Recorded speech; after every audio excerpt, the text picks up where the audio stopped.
My name is Anthony Mangieri. I'm the owner and chef of Una Pizza Napoletana.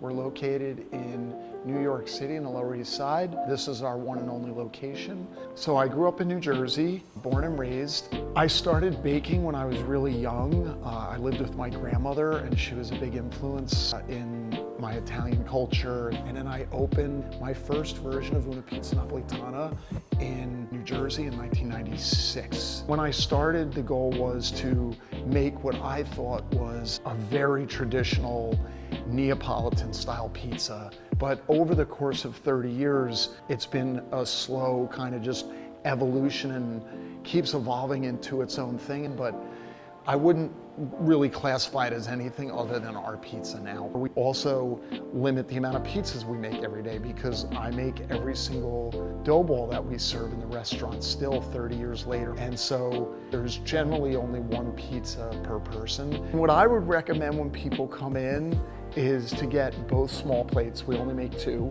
Sometimes we have a special off menu. And then pizza wise, I love the Marinara pizza or also the Tony Baloney. And it's a marinara with pepperoni and long hots. And then on the finish, Parmigiano Reggiano.